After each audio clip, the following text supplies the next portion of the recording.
cuando se pierde la perspectiva. Y ahora está con nosotros el señor Matías Katz, no sé si pronuncié correctamente muy bien. Su apellido. Él es cofundador de ¿cómo? Esto sí está complicado. Equiger Tish Association, que es una asociación cuadrada de las víctimas de abuso sexual infantil en general o específicamente relacionadas con la Iglesia Católica. Específicamente en relación con la Iglesia Católica en Alemania.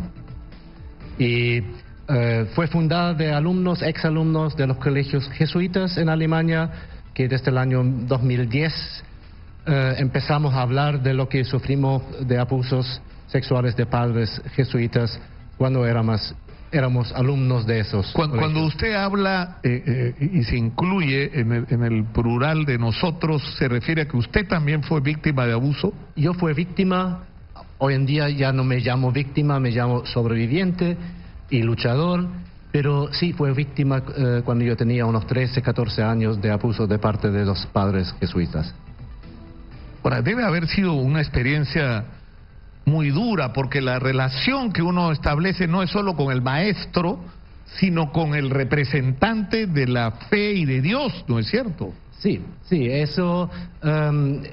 bueno, hay muchos casos de abuso sexual, no solamente en la iglesia, por supuesto. Como que en estos casos te cortan la posibilidad de recurrir a Dios como fuente de apoyo, porque esos curas actuaron a nombre de Dios, dando bendiciones, dándote la comunión, dándote la confesión, y abusaron de esas situaciones cuando uno como niño tiene confianza a los padres, bueno, para sus fines.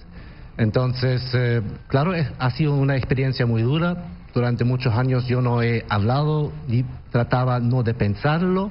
De hacer como si no hubiera existido, pero existía. Sí, porque tenía que luchar para seguir viviendo nomás, ¿no? O sea, seguir adelante. Pero en los años medianos, así de los 40 y tanto, uno empieza a reflexionar qué ha sido mi vida, qué ha pasado conmigo, y ya me junté con otros compañeros y decidimos ahora eso tiene que terminar. Nosotros queremos decir la verdad, que se termina el silencio, que se abra el camino hacia la verdad. Y además nos dimos cuenta que no éramos solamente nosotros afectados, sino que eso es un fenómeno que pasa en muchos lugares. Claro, Alemania, que lamentablemente no es una excepción, digamos, no es que ocurrió una vez, no, sino que ocurre sistemáticamente. Es decir, que lamentablemente la Iglesia Católica se ha convertido en el espacio o uno de los espacios para que depredadores sexuales aprovechen de esa relación de privilegio con menores para abusar de ellos, ¿no es cierto? Exactamente.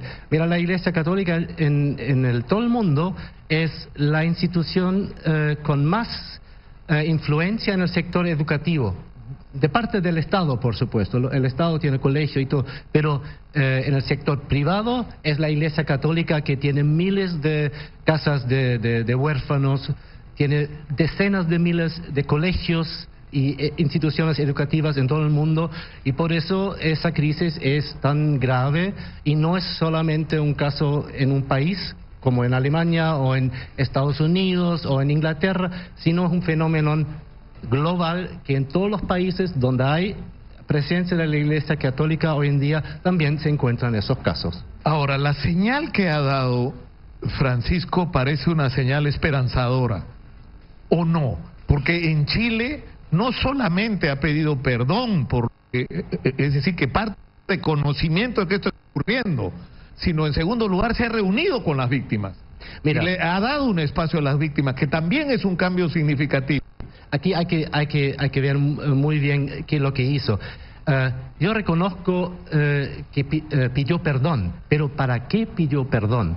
Para los hechos de algunos sacerdotes. No pidió perdón para la falla de la Iglesia de no permitir esos casos. O sea, de que la reacción en muchos casos, si no en todos, ha sido la de ocurre en un incidente, en una parroquia, en un colegio, se denuncia, se convierte en un... Entonces se traslada al sacerdote a otra localidad. Y para este crimen de tapar las cosas, de cuidar a los malhechores, de de silenciar a la gente. Para este crimen debería haberse el Papa pedido perdón, disculpado, pero no lo hizo. Está chocado de lo que se dice, de lo que hicieron esos sacerdotes, pero eso no basta. Tenemos que hablar de los aspectos sistémicos o sistemáticos. Lo que debería ocurrir es que la Iglesia Católica, para protegerse a sí misma de esta perversión, lo que tendría que hacer es expulsar de sus filas a los depredadores sexuales y ponerlos en manos de la justicia. En primer lugar, esto lo tratan todavía como hermanos que han caído, que han pecado, que han errado el camino, que han errado y se puede recuperar. No es así. Esos tipos hay que separarlos de la Iglesia, y la Iglesia tiene que pensar sobre su forma de organizarse. Esta clandestinidad, esa falta de transparencia, eso tiene que cambiar, y tiene que cambiar desde arriba. Y por eso tú dijiste que que el Papa se juntaba con sobrevivientes. No sabemos ni los nombres, no tenemos idea con quién habló. Lo hicieron nuevamente, clandestinamente. Ahora, Matías, a puertas cerradas. Ustedes están acá. Nosotros ¿Por estamos qué acá? Están acá para ver si el Papa los recibe, para ver si, o sea, ¿cuál es el objetivo de su presencia en Lima hoy? Yo no viajo al Perú para que el Papa me reciba a mí, pero que reciba a las víctimas peruanos y a las víctimas chilenos que están en las calles reclamando justicia, no a aquellos que están dispuestos a hablar con él a puertas cerradas. Y queremos con ese llegado al Lima demostrar que eso no es un problema de un lado del mundo, de los Estados Unidos o de Alemania, o de Australia o de Inglaterra, sino es un fenómeno global, y necesitamos respuesta global, y el Papa, como representante global de la Iglesia, tiene que enfrentar eso, y tiene que empezar también a escuchar a aquellas víctimas que no quieren callarse y que quieren comunicarse. O sea, con la Iglesia resumen, también. no basta con pedir perdón por las personas que han sido dañadas por los abusos sexuales de los miembros del clero, sino que hay que pedir perdón, según ustedes, por el comportamiento de la jerarquía de haber protegido a estos depredadores, y que el siguiente paso tendría que ser, por un lado, expulsar de la Iglesia y entregar a la justicia a los responsables de estos delitos, porque lo son, y por otro lado, crear los mecanismos de protección para que esto no vuelva a ocurrir. Exactamente, comunicarse con las víctimas, con los sobrevivientes que están allá tratando de comunicarse con la Iglesia. Y bueno, también cuando se habla de perdón, hay que hablar de las consecuencias del abuso en la vida de cada una y cada uno.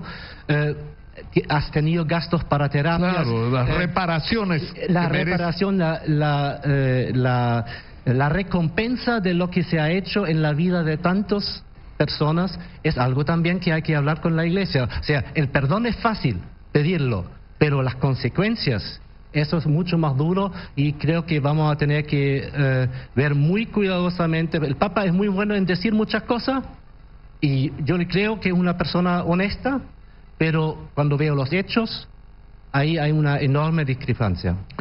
Yo le agradezco mucho al señor Matías Kach por estar con nosotros esta mañana. Muy Muchas gentil, gracias. Ustedes lo han escuchado. Es un tema sobre el que hay una enorme expectativa de lo nuevo que va a decir, porque ya empezó a decir y a hacer cosas en Chile, y es realmente un tema pendiente. Muchas gracias. Gracias a usted por estar con nosotros. Vamos a la pausa, regresamos con más. Esto es Exitosa, volvemos.